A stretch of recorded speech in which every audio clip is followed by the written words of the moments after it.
Hey there tech lovers, I'm Milan from Physitech and I'm thrilled to introduce our brand new segment, The Tech Buzz. Join us every weekend as we bring you a roundup of the freshest and most electrifying news in the world of tech that happened during the week. From sizzling product releases and leaks, to industry advancements and everything in between, we've got you covered. Whether you're a tech enthusiast or just looking to stay up to date with the latest trends, our weekly tech news roundup is the perfect way to stay informed. So sit back, relax, and let us bring you the top tech stories of the week every week.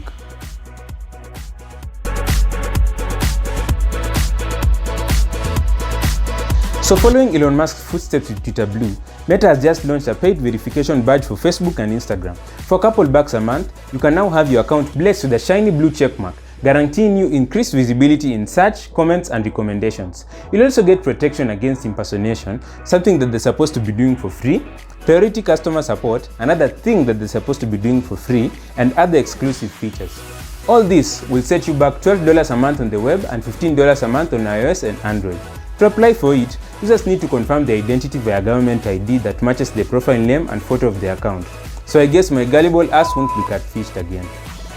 Accounts must meet a minimum activity requirement for prior posting history, and the owner must be at least 18 years old. Also, note that businesses are not eligible for the Meta Verified for now. So the Instagram scammers that sold me an iPhone 14 Pro Max for $200, which I have not yet received 4 months later by the way, will keep on scamming people for now. If you sign up for the service, you'll get exclusive stickers for stories and reels, and you'll receive 100 free stars per month. These stars are like the digital currency that you can use to tip creators on Facebook. Moving on to NothingOS, the guys over at the company have released an update, and it's not nothing. It's jam-packed with cool new features. NothingOS 1.5 is based on Android 13 and it's like a breath of fresh air for your phone. We're talking a brand spanking new weather app, new media controls, and improvements to the camera interface. And that's not all. The update also includes a new clipboard preview and a QR code scanner accessible directly in the camera app and quick settings menu. Basically, it has many updates. I'm just too lazy to list all of them. To get your hands on this awesome update, all you have to do is go to the System Update menu inside Settings. Easy peasy, lemon squeezy. With regards to smartphone releases, it seems like it's been a slow week in the smartphone world, with only one new device hitting the shelves, the Infinix Smart 7. While this phone is part of the entry-level Infinix Smart series, let's not let that dampen our spirits. So what's the deal with the Infinix Smart 7, you ask? Well, it comes with a massive 6.6-inch LCD screen with HD Plus resolution and a water drop notch to accommodate the 5-megapixel front camera. The back of the phone is textured with a funky wave pattern, which I think looks pretty neat. And when it comes to photography, the camera module includes a 13-megapixel main camera with autofocus, as well as a 0.3-megapixel VGA secondary unit for depth. Not an impressive camera system, but you get what you pay for. The fingerprint scanner is also located conveniently at the back in another cutout. What about the performance? Well, let's just say that Infinix Smart 7's Unisoc chipset is not exactly setting the smartphone world on fire. The phone comes with 4GB of RAM and 64GB of storage, which is expandable through the microSD card slot, and the RAM can be extended up to 7GB. The Infinix Smart 7 comes with XOS based on Android 12, and the phone comes with a gigantic 6000 mAh battery. That's right.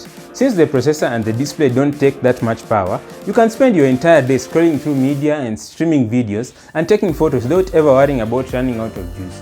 The only issue is the quality of the photos you'll get. In the spirit of entry-level smartphones, HMD Global has just dropped Anchor with their latest entry-level smartphone, the Nokia C02. Despite its modest specs, the phone has some real treasure in form of a removable battery, something rare in the smartphone seas these days. Plus, it has an IP52 rating, meaning it can weather a few splashes here and there, and a headphone jack too. The Nokia C02 boasts of a 5.45-inch LCD screen with an 18:9 aspect ratio. You can snap some selfies with the 2-megapixel front-facing camera or capture some treasure with a single 5-megapixel rear camera located above the LED flash.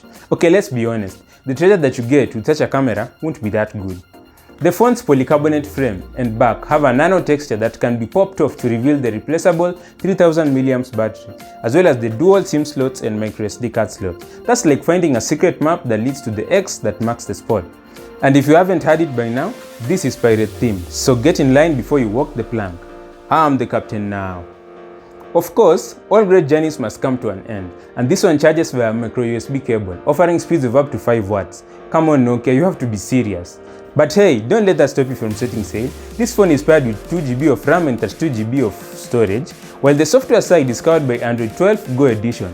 with 2 years of security updates. The Nokia C02 will be available in dark cyan and charcoal colors, with pricing and availability details set to be announced in the MWC Barcelona next week. So weigh anchor and hoist the Jolly Roger. It's time to set sail with the Nokia C02. Oh my god, what am I doing? In the Samsung world, we saw leaks for everyone's favorite Galaxy A series. If you are a fan of big screens, you are in for a treat because the Galaxy A34 is rumored to feature a massive 6.6-inch OLED display with a speedy 120Hz screen refresh rate. There are also whispers of a Dimensity 1080 chipset and up to 8GB of RAM and 256GB of ROM, which combined with the display, you'll be gaming all day long. Its rear camera setup is expected to consist of a 48-megapixel main shooter, 5-megapixel macro and a depth sensor. Who needs friends when you've got a camera setup like that? And if you're a selfie lover, you'll be happy to know that the front-facing camera will have a 13-megapixel sensor, perfect for taking shameless selfies. We won't judge. The battery is said to be 5000 mAh with 25-watt charging support, just like last year's A33.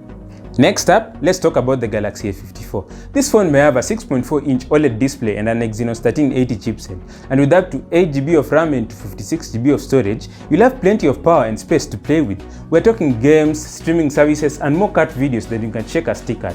The rear camera setup sounds impressive too, with a 50-megapixel main, 12-megapixel ultrawide and 5-megapixel macro. And let's not forget about the 32-megapixel front-facing camera, perfect for snapping selfies. The Galaxy A54 could also come with IP67 certification against water and dust. That means you can take this phone to the beach or out in the rain without worrying about damaging it. And with the 3.5mm audio jack sticking around, you'll be able to use your favorite wired headphones. I mean, to be honest, these specs are just like the Galaxy A53. Let's hope the chipset is a worthy improvement. And if you are hoping for the Galaxy S74, well, I've got some bad news for you. It looks like it's being replaced by the Galaxy S23 FE. But hey, don't be too upset. Think of it of an upgrade. It definitely is. Congratulations! You made it to the end of the first Tech Buzz video. You probably liked the video, and if you're new, you're already hitting that subscribe button and ring that notification bell like a boss. And hey, if you're feeling extra generous, you can go ahead and share this video with your tech-loving friends. I won't judge you for being the coolest person in your friend group. And if there was a mistake or if you have any questions, don't hesitate to drop a comment down below. Anyways, that's all for today. I'm Milan and you've been watching Fuzitech. Thanks for tuning in, and until next time, peace out.